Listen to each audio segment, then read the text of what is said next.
welcome to the Great Detectives of Old Time Radio. From Boise, Idaho, this is your host, Adam Graham. In a moment, we're going to bring you this week's episode of yours truly, Johnny Dollar. But first, I do want to encourage you, if you're enjoying the podcast, please follow us using your favorite podcast software. And remember, as you're making your travel plans, remember JohnnyDollarAir.com. JohnnyDollarAir.com is a Priceline affiliate link, so part of your purchase price supports the Great Detectives of Old Time Radio at no additional cost to you. So remember, when making your travel plans, check JohnnyDollarAir.com first. Well, we are now, after that lost episode we've been talking about, the original air date on today's episode is September 7th, 1958, and the title is The Malibu Mystery Matter. From Hollywood, it's time now for...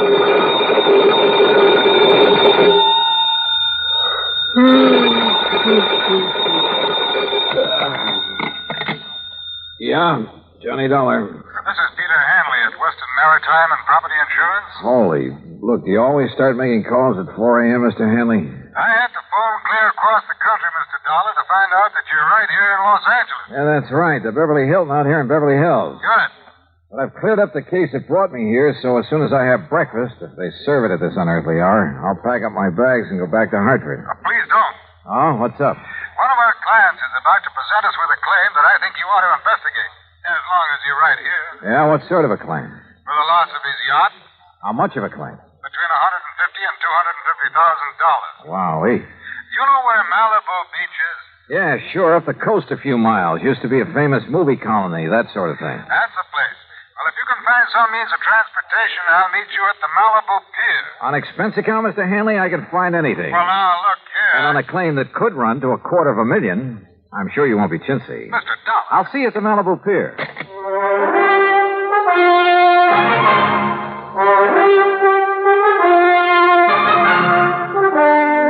Bob Bailey in the exciting adventures of the man with the action-packed expense account, America's fabulous freelance insurance investigator. Yours truly, Johnny Dollar.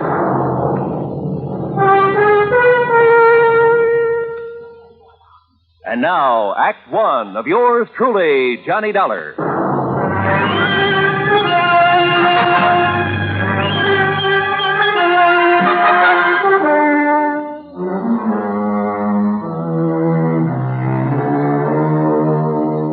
Expense account submitted by Special Investigator Johnny Dollar to the Western Maritime and Property Insurance Company, Los Angeles, California.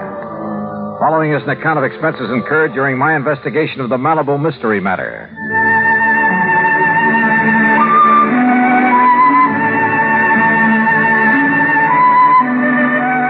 Expense account item 1, $2.25 for a fancy breakfast in my room at the Beverly Hilton. Item 2, $50 deposit on the best-looking rental car I could find. I drove out Santa Monica Boulevard to the Coast Highway, then north along the edge of the Blue Pacific, some 12 or 13 miles to Malibu, where a long fishing pier stuck out into the ocean. Cars were parked for half a mile on either side of the pier entrance, and it looked as though half the population of L.A. was crowded out on the pier itself. Thanks to an ambulance that pulled away from the curb and headed south toward town, I found a parking space.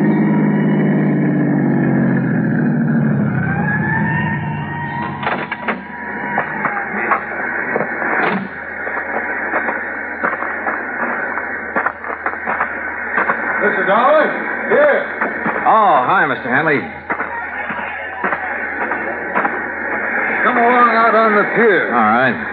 What's all the mob so early in the morning? Apparently, word of an accident like this gets around quickly. What kind of an accident? Don't you see the Coast Guard vessels out there circling around? Yeah.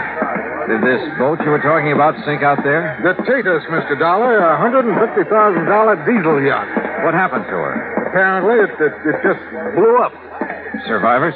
Mr. and Mrs. Randolph Merrill and the steward and deckhand managed to get into the launch they used for a tender. They were picked up by the Coast Guard. The skipper went down with the yacht. At least no trace of his body's been found as yet. Captain Rollins. Well, a few people just have to get back off the pit. Oh, Miss Hanley. This is Johnny Dollar, special investigator for my insurance company. Captain Rollins of the Coast Guard. Mr. Dollar? Hi, Captain. Have you found anything out there, Captain? Not a sign of the Tatus, Mr. Hanley.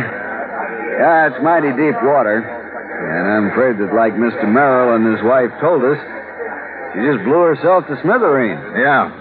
Even from here, I can see some wreckage floating in. Well, they're all working around the oil slick out there, so the grapples ought to be able to find something down below. Some traces of a hull or machinery or something. When did it happen? Oh, 2.5 hours ago. One of our craft got up here from Santa Monica Harbor not more than 40 minutes after she went down. How'd you find out about it? Phone call from somebody living along the beach. Tater stood out there blowing her whistle and foghorn, woke him up. By the time he got out of bed, well, he said it looked like a regular fireworks display. About a half mile offshore, huh? You see where they put a marker buoy? Yeah. Wouldn't the wind and current move that slick and whatever wreckage there is? No wind. That's why there's still some fog out there. And they're allowing for drift. Don't worry, if there's anything left of the Tatus, those boys will find it. Now, excuse me, will you please? I gotta keep a check on operations. Yeah, sure, Captain. See you later.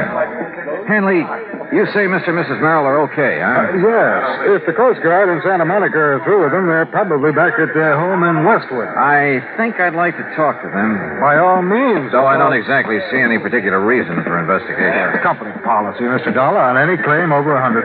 Yeah, but the claim can't have been made yet. Don't worry, it will be. Wait a minute. $150,000 yacht. But you said the claim could go as high as $250,000. Yes, that's because of Mrs. Merrill's jewelry, which she always took with her. Oh, was that lost too? I don't know. I haven't yet talked to her. Then let's do it. Well, if it hadn't been for a friend of mine living up on the hill behind the beach who was also awakened and saw the explosion, I wouldn't have known about it even this soon. Yeah. Well, come on, let's talk to the Merrills.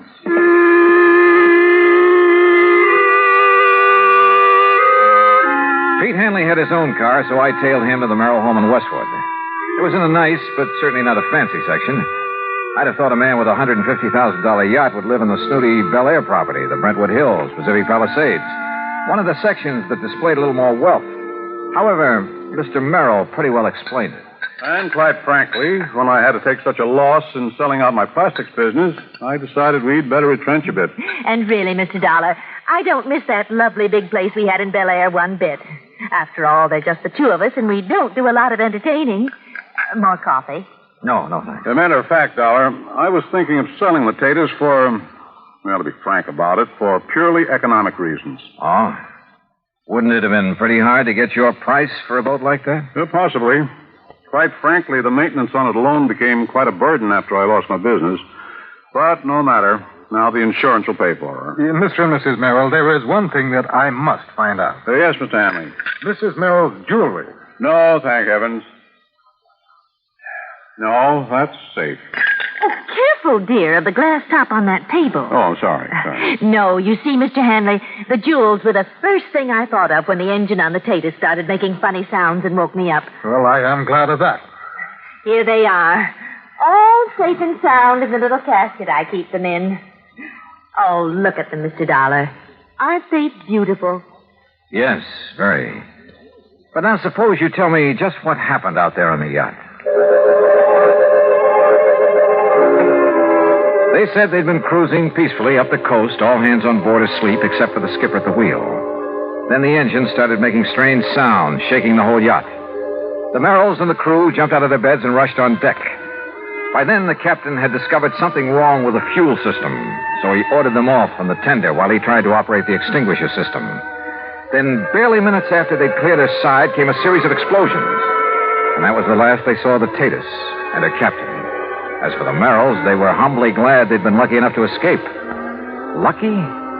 Suddenly, sitting there, idly toying with the jewels, I discovered something that... Yeah, believe me, this case did need investigation. Needed it bad.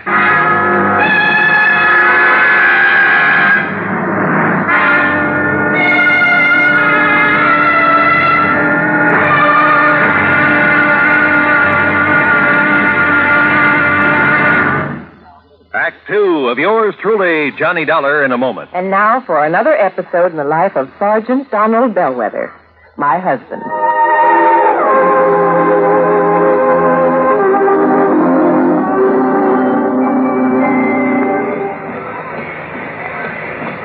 Hi, honey. Did you fix the windshield wipers? I sure did, Reba. How's that? Oh, you fixed them. Good for you, Donald. Thank you, my dear. Well, that's that. Now, if it rains, we're prepared for it, huh? I feel better now. Oh, me too. A driver has to see the danger if he expects to avoid it. That's right. And also keep the back and side windows clear in rain and snowy weather. That's right. Oh, how about the horn? The horn? The horn doesn't work, Sergeant. Aren't you going to fix it? No, I don't think so. Frankly, Reba, I hate horns. Whenever there's a traffic jam, the first thing some guys do is blow their horn. Which does absolutely no good. Of course not. All it does is jar everyone's nerves. No, I don't think I'll fix the horn. Oh, but now wait a minute, Don. Look, supposing we're driving along and suddenly we see a youngster on his bicycle headed right out into the street. Sounding that horn will warn him and possibly avoid a tragic accident. Yes, that's true, but... Or supposing we're driving on the highway and just as we're about to pass a car, that car decides to pull out into our lane and pass the car ahead of him. He obviously doesn't see us. He won't hear us shout. But one little beep on that horn and he'll automatically scoot back and avoid a collision. Reba, you've convinced me. Even though it can be a nuisance, the automobile horn is a necessity. Then you'll repair it? Immediately. Oh, that's my Donald. That's my doll.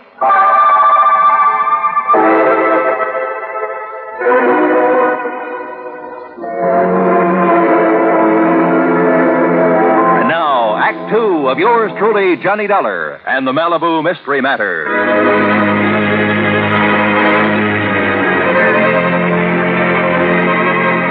Remember when you were a kid and first found out about how mercury would plate a piece of gold, make it look like silver? How you went around putting it on everything made of gold that you could find? And remember when you first learned that a diamond could put a scratch on glass? How you went around with your mother's engagement ring, cutting grooves in window panes, glass tabletops, and so on? Okay. Sitting there listening to the Merrills tell about the explosion on their yacht, I toyed with some of the beautiful jewelry Mrs. Merrill had been able to save. Jewelry insured for $100,000. Absent-mindedly, I dragged the diamond in one of her rings across the glass top of the coffee table a couple of times. Then again with pressure. And it did not cut into the glass. I tried a couple of the other so-called diamonds among her jewels. Same result. No result. Those highly insured jewels were paste. Well, Mr. Dollar, it looks like we have the whole story now. Yeah, it sure looks that way. And, Mr. Merrill, whenever you're ready, you just file your claim and we'll take care of it. All right, Mr. Hanley. And quite frankly, well, why kid about it? Now that I've lost my business, I can well use the money. Oh? Then I'm kind of surprised you haven't sold some of these jewels. Dollar, there is a thing called sentiment that even money can't buy. Why, of course, Mr. Dollar. Before I part with these jewels... Yes, I'm sure. Shall we go, Hanley?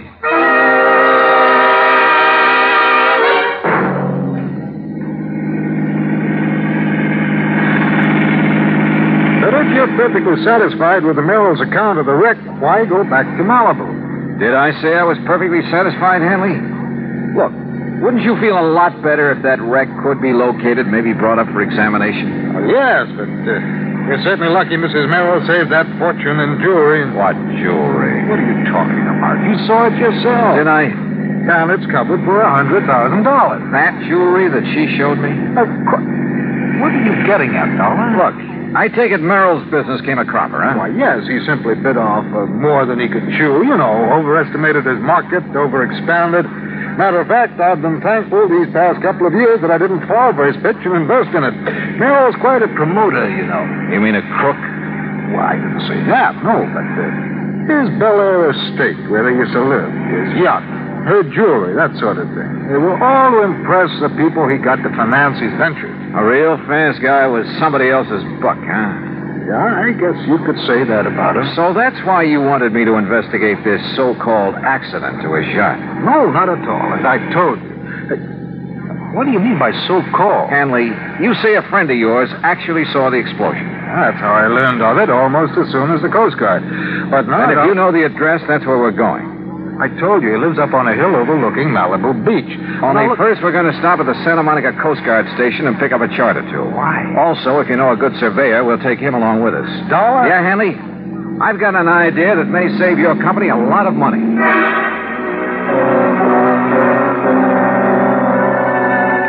At the Coast Guard station, we picked up a navigation chart and a topographical map of the Malibu area. Then we picked up a surveyor named Barkley, who dragged along one of those tripod surveying instruments. Then on to the house of Hanley's friend up in the Malibu Hills. And from him, we got some information that began to bear out some of my suspicions. Yeah, that's right. That's right. When I heard the yacht's whistle and the foghorn, I hopped out of bed and I stood right here in this doorway to the porch. Leaning against it the way you are right now, Mr. Duncan? Yeah, that's right, yeah. Well, of course, it was so dark, it was so foggy out there over the ocean. I was about to go back to bed, and then, boom, the boat exploded. Where? Oh, I can tell you exactly where. From here, that is. What do you mean? Well, the flash it made. It was, right square between those two trees. All right, Mr. Barkley. Set up your transit and get a line on that. Yep. Then plot the line on this map. Right. Dollar, look. You look, Hanley. See that marker buoy where the Coast Guard boats are looking for the wreck? Well, the line Mr. Dobkin has given us is nowhere near that. Well, yeah. Mr. Dobkin, do you suppose any of your neighbors heard the noise and got up for a look? I certainly would think so. Then we really have something to work on. But, Dollar, I still don't understand. You will, Mr. Hanley. You will. Plenty. Act 3 of yours truly, Johnny Dollar, in a moment. Times have changed, and so has the man. How often do we hear the phrase, those were the good old days? But were they? Let's look at the record. During the War of 1812, the man who discharged a missile of destruction had a pretty simple job. A lighted taper, a fuse, some gunpowder, a metal ball, then an explosion. And the metal ball was propelled toward its target, located a few hundred yards away. Now, go back in time to the year 1327. Again, the operation was simple. The taper, the gunpowder, but this time, an enlarged arrow fitted into a block of metal.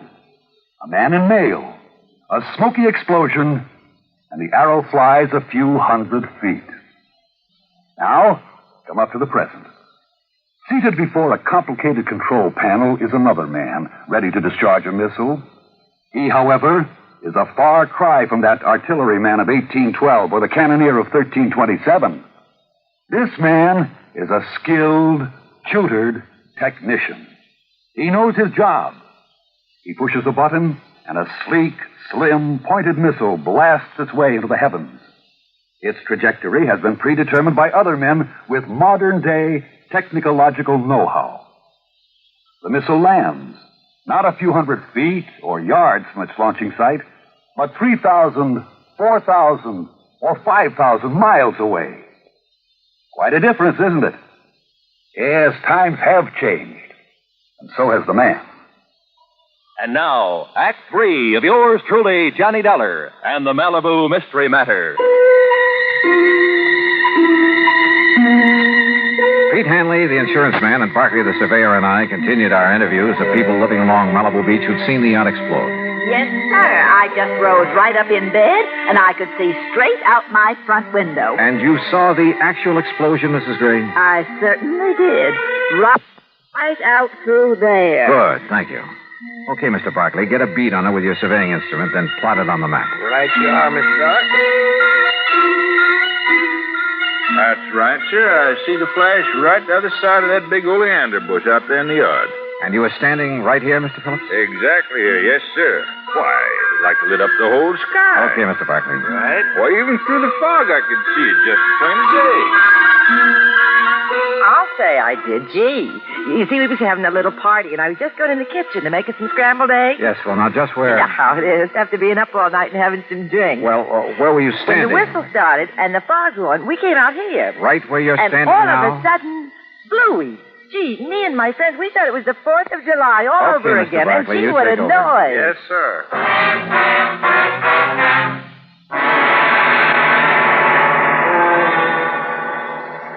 So according to our survey, Captain Rollins, your boats have been looking in the wrong area for that wreck.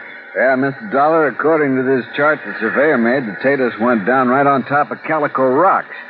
That's a formation only about 30 feet below the surface. That means that our divers will have no trouble at all finding the wreck. Then go to it, Captain. We'll be at the Beverly Hilton. Let me know what you find. Will do, Mr. Dollar. Item 3, $5.25 for some lunch. Then we went up to my room and waited. Finally, a couple of hours later, came the call from Captain Rollins. No, Mr. Dollar, our divers didn't find a sign of her, not a sign of the Tatus or any part of her, but Yes, Captain? we did find a lot of, well, they looked like heavy cans that had burst open. Like maybe they'd contained some kind of explosive? Exactly like that, and some heavy logs and tie chain wedged into the rocks, like an explosion had driven them in. A raft? Maybe loaded with dynamite or something to make the explosion everybody saw? Exactly. But what I don't understand is the oil slick we found, the wreckage floating around. Captain, I think that oil slick and the flotsam were planted out there. Well, then listen. Look, check every port on the Mexican coast, large or small, for the Tatus. I'll talk to you later. Come on, Hanley. We're going out to see the Merrills.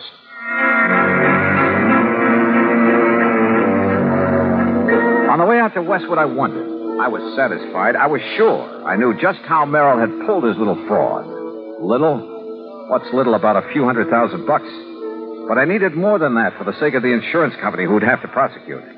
So when we got there, I decided to try a bluff. Come in, Mr. Dollar. Mr. Hanley.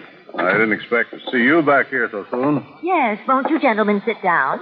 Merrill, I think you ought to know the Coast Guard finally found something out there off Malibu.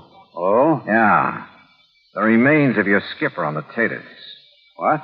That's impossible. Nancy. Also, evidence that he'd been murdered. Murdered?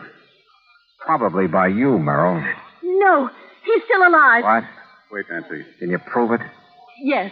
Or would you rather have your husband charged with his murder? No. He's in Mexico with the yacht. Nancy, be quiet. That's what I figured. At some remote little port on the coast of Mexico, he and the Tatus. Dollar. Where the yacht can be completely gone over, disguised. Meanwhile, of course, you thought you'd collect the insurance on her because of the completely phony wreck you almost got away with, thanks to the fog and the darkness. Nancy, you fool. I could... All right.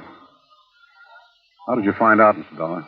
Your wife's phony jewels tipped me off that you're not exactly paragons of virtue. Phony, Mr. Dollar? Paste, Hanley, and nothing else. And I'll lay odds they'll sell the originals, that they plan to carefully lose the fakes. Why didn't they claim to lose them in the wreck? Oh, that would have been overplaying their hand.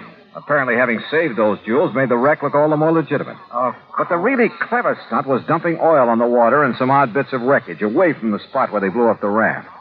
Yeah, it almost kept the Coast Guard from finding the cans of explosives they'd used for the little fireworks display. But, Merrill, the only thing around here that's been sunk is you. Dollar, I'll fight you and this insurance company with every legal trick in the book. You know something, Mr. Merrill? I don't think you'll get to first base.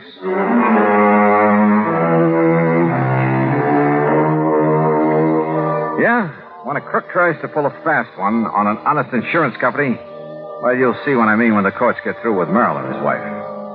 Expense account total, including mileage on the rental car and a couple of extra days at the Beverly Hilton, $101.50.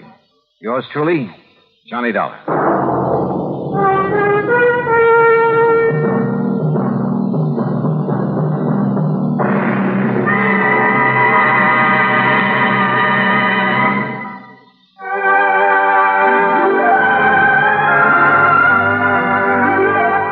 Truly, Johnny Dollar, starring Bob Bailey, originates in Hollywood and is written, produced, and directed by Jack Johnstone.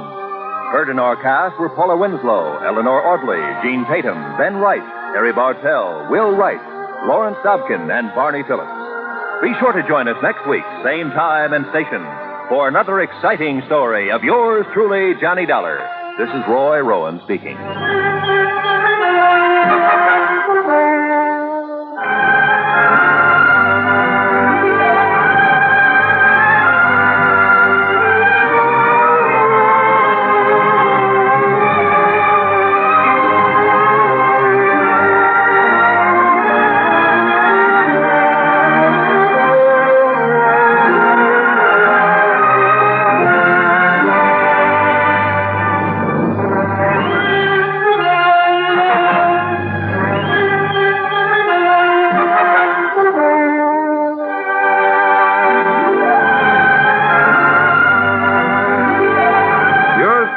Johnny Dollar has been a presentation of the United States Armed Forces Radio and Television Service. Welcome back. A good case where Johnny finds the right person to save the insurance company money, despite the agent doing the typical thing of trying to tell Johnny there's no case. And I just do continue to be puzzled why you would call in this very expensive top flight investigator who will charge you a lot of money if you're not going to trust his judgment.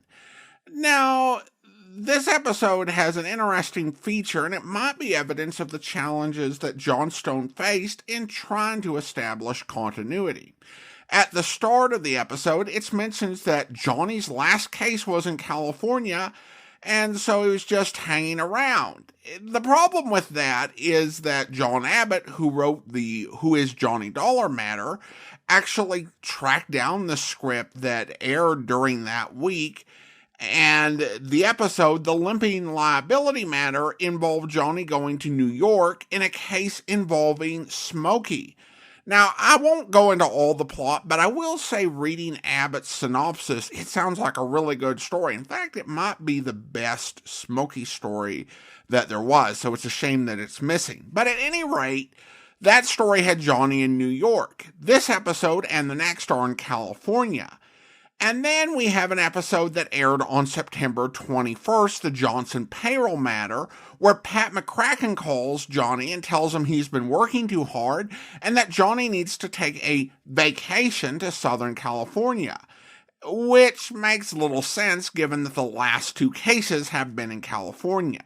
It seems likely to me that the Johnson payroll matter was either the episode that would have originally aired on August 31st or September 7th, but the order got switched. Now, I tend to imagine this sort of thing happening if there's a conflict between the writer and the director, with there being a deadline to have the script in and the writer not being able to make it and the director having to reach out to another writer.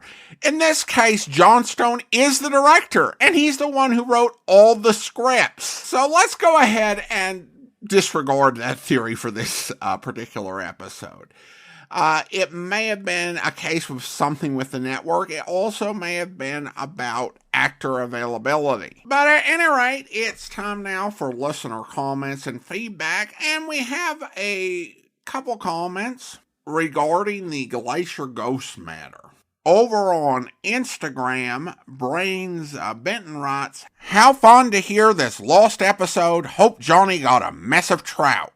On Facebook, Emmett writes, "What a great Christmas present. Thank you, Adam."